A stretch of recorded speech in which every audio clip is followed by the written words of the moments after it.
चीन के इशारों पर भारत के खिलाफ जहर उगलने वाले नेपाल के प्रधानमंत्री ओली ने अब भारत के लोगों की आस्था पर चोट की। पहले भारत की जमीन को अपना बताने वाले ओली नक्शेबाजी पर उतरे थे और जब नक्शे का खेल पूरा हुआ तो सीधे करोड़ों हिंदुओं के आराध्य भगवान श्री राम पर ही दावा कर दिया। केपी शर्मा ओली कहते हैं कि भगवान राम का जन्म नेपाल में हुआ था।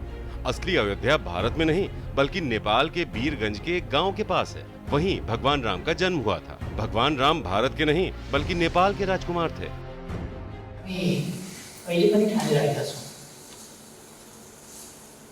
हामीले सीता भारतलाई भारतका राजकुमार रामलाई सीता दियौँ। भारतका होइन अयोध्याका दियौँ। अयोध्या भनेको वीरगंजभन्दा अलिकति पश्चिमपट्टिको गाउँ। भारत में इस वक्त पीएम मोदी के नेतृत्व में बीजेपी की सरकार है। बीजेपी के लिए अयोध्या और राम का महत्व क्या है ये बताने की जरूरत नहीं। ऐसे में नेपाल के प्रधानमंत्री ने भगवान राम को लेकर जो बयान दिया वो सीधे सीधे बीजेपी सरकार पर प्रहार है। ऐसे में उसका गुस्सा ओली की बेतुकी बोली पर फूट पड़ा।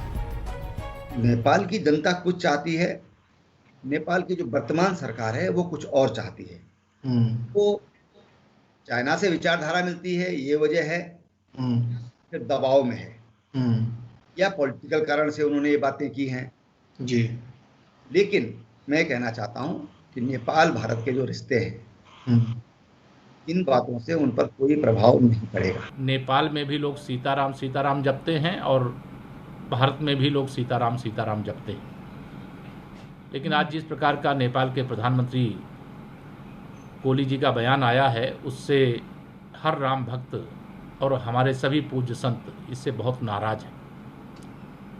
इस प्रकार के बयान देने से नेपाल को शायद मैं समझता हूं कुछ हासिल होने वाला नहीं है। ओली ने ये बयान नेपाल के आदि कवि भानु भक्त की जयंती पर आयोजित कार्यक्रम में दिया। अब तक वो भारत पर सियासी हमला कर रहे थे, भारत की जमीन पर दावा कर रहे थे, लेकिन इस बार संस्कृति और आस्था पर ऐसी चोट की जिससे साधु संतों का पारा भी चढ़ गया। प्रधानमंत्री जैसे पद पर रहते हुए उसको यही कहा जाएगा कि एकदम महामूर्ख है। उसे पता ही नहीं है अयोध्या के और जनकपुर के विषय में। आज से नहीं वो त्रेता युग से संबंध रहा है और सारे शास्त्र हमारे प्रमाण हैं कि अयोध्या कहाँ है। उत्तर दिशा में है सरजू पावन, अयोध्या नगरी है। विवादित बयान को लेकर ओली अपने ही देश में घिर गए। मामले ने तूल पकड़ा तो नेपाल के विदेश मंत्रालय ने ओली के बयान पर सफाई दी। मंत्रालय ने कहा पीएम ओली की टिप्पणी किसी भी राजनीतिक विषय से जुड़ी हुई नहीं। उनका इरादा किसी की भावनाओं को ठेस पहुंचाना नहीं है।